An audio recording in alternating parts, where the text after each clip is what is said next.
I want to ask a really important question. We're kind of going to go back to Star Wars a little bit. We got to go back to Star Wars just a little bit here. I want to ask the question. This is the age-old question, right? And this is really what's going to get, I think, people going in the chat this time. So, guys, let me know what you think. What is the better IP for characters and figures? Is it Star Wars or is it Marvel? Because most people, I would say like most of us collect both, right? But some people stick to one line. And if you know what, if your budget was extended and it was kind of a little bit capped, maybe again, we're in a recession, right? Maybe things get a little bit tighter for you. You say, I got to stick to one line. I'm not sure which one I want to get, but I want to ask the question, right? At that point, which line are you choosing? Optical. If you had to choose between Star Wars and Marvel, what has the better characters and the better figures? What do you think? You really hate us, don't you? Because whatever we answer here, we're gonna get some hate from people. Exactly, bro. Let's do it. Oh my god. Let's clip this shit. It's true. All right, just for this is a personal choice. They're both good. I want to. Oh, my subs just went down by 2,000. My subs went down too. My subs went down. I would say better characters for figures would be Marvel. There is nothing better than a Hot Toys Iron Man. I don't care who you present, what kind of Star Wars figure you present in front of me. Spider-Man. Nothing would top a Hot Toys Iron Man figure. The die cast, the head sculpt, the light off function. So as far as that, I mean, like how many Iron Mans are there? You can't top that figure. I mean, this is in the backbone of this Iron Man was Hot Toys was built with Iron Man. That's why we see Hot Toys right now.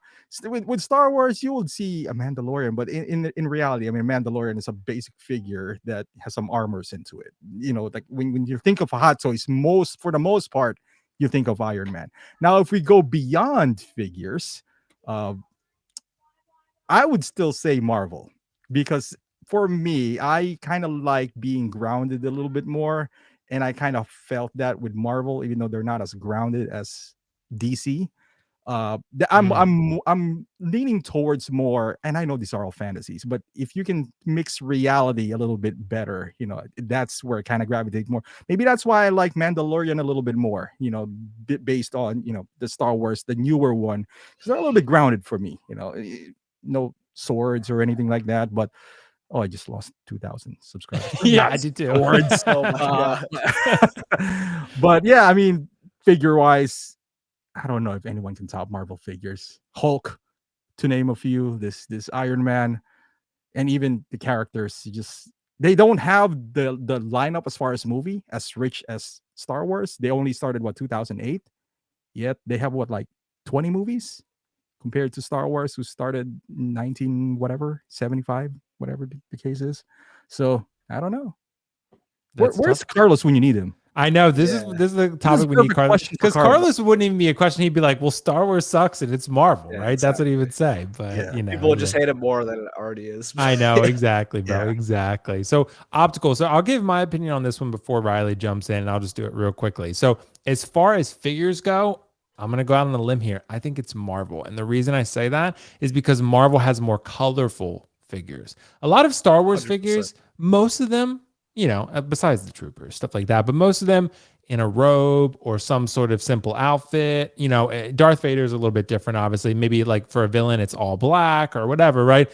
But you have like Thanos and you have Star-Lord and Venom and Groot and, all these other characters like Loki with very colorful outfits and these sort of bombastic, very exciting outfits. And, it's like this Iron Man you mentioned, optical. There's so many different Iron Mans.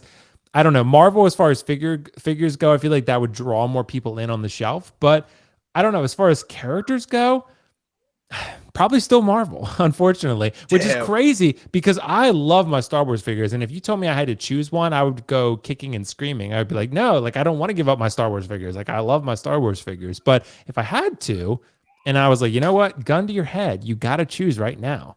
And I'm going to say, I'll probably take the Marvel stuff, unfortunately.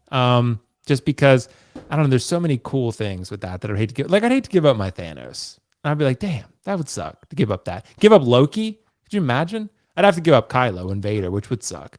But, yeah, it's a tough one. Riley, I have a feeling I know what you're gonna choose, but fill me in here. Really? Okay. Mhm. So I was kind of vibing with you at the start, but then you lost me at the end, Will. But, Okay. I'm gonna say I went on a at the tangent. yeah, exactly.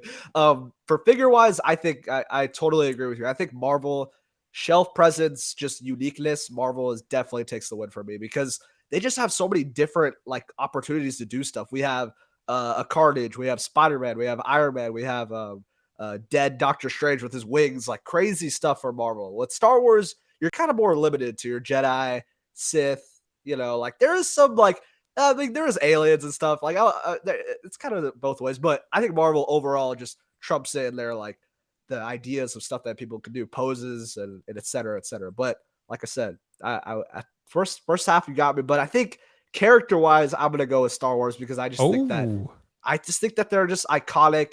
So many people, just the Star Wars fans are definitely the most passionate fans in the world, and I'd say that just so much history, rich history comes with Star Wars, and I think when you have those on the shelf, like when you take photos with them, and I'd also say a point for Star Wars figures that I love is that whenever I pose them, more than not, I mean, we did just have the Ahsoka break or whatever, but most figures for Star Wars, it's hard to break those. Like it's just normal, just regular, just regular material. Like you'll be able to bend the arms and legs. When you have Spider-Man and you're bending it, you're gonna ruin the material. I mean, I've had so many Spider-Mans. Whenever you pose it, it hurts because I mean you're just damaging the suit over time. But for Star Wars, I feel like you're really, I mean, with Vader, yeah, that's pleather, but overall, like they have just like rough materials. For Mando, you can do whatever you want. For other figures, most figures you can pose them in any way you want. You don't have real too much bad range of articulation. But like I said, I think Star Wars characters take it for me, and just characters like Vader, Luke, Anakin Skywalker, just they're so iconic to me and iconic to a lot of people out there. So I'd say when you have them on the shelf, like a lot of people are, oh wow, like yeah, that's Darth Vader, that's C-3PO, that's Anakin, etc. So I'm gonna go with Star Wars for character wise. But yeah, I think Marvel figures are just way more unique in a range of color and just look really cool on the shelf. But yeah, it's a good question. well, we got a super chat about it from Blue Beetle, wow. Star Wars, LOL. So, which Blue Beetle / Carlos? I love that he changed his name after Blue one Beetle. trailer. He's already Blue Beetle. Yeah, exactly. So, which by the way, we didn't have time to talk about it, but that trailer is incredible. I loved it. I know Riley thought it was kind of mid, and we're gonna talk Riley because it was cool. it was pretty great. It was better than cool. I don't like James Gunn, so that's why. Oh, okay, that's what it is. That's what it is. Henry Cavill. But yeah, I know you're still sore about that, so I get that. But thank you so much, Carlos, bro. Appreciate you, bro. Star Wars, and then he said something else too. At this point, Blue Beetle is better than Star Wars. Damn. See, Optical, you had to bring Carlos out of his little cave. You gotta summon him, man. And now, now he's. I mean, you want to talk about DC with what's been going on over there? Oh my god, I don't know. Yeah, about that I know, one, bro. It's pretty wild. Thank you so much, Carlos. But dude, guys, see, this is why this is so tough because you know what? That's why I feel like this Darth Vader is the iconic Vader. It is the best one because if you were to say, "Oh, all right, I got to give up my Star Wars," this is one of the figures you would point to. Because you would say, damn, I got to give up that DX Vader. Like, that's why it's the best, right? Return of the Jedi Vader, yeah, I would hate to give that up as well. But this one is the one I point to where I'm like, damn, this might be the best Star Wars hot toy ever done. Dude, right? This is going to be like crazy because you're going to get the foam packaging, the amazing box art. Like, this is going to be it's really going to be an amazing experience. 100%. Right. This one's pretty exceptional. And we got another super chat from Ben O'Ben. He said, Star Wars wins. You didn't go broke collecting Star Wars. Yeah, I mean, I guess so. Yeah, but a lot of crazy yeah, I mean, and also, post Endgame, it's a little bit different. If this question had been asked when Endgame was going on in Infinity War, obviously most people probably would have been like Marvel, baby, but now it's a little bit different. So yeah, so interesting and very interesting, guys, and that's why I love having these chats with you guys because it's so much fun to ask people these questions. I lost like 50 subs, so yeah, we all did. So it's okay. Yeah, we all did. I just was looking at my numbers now. I lost like 50, so it's all good.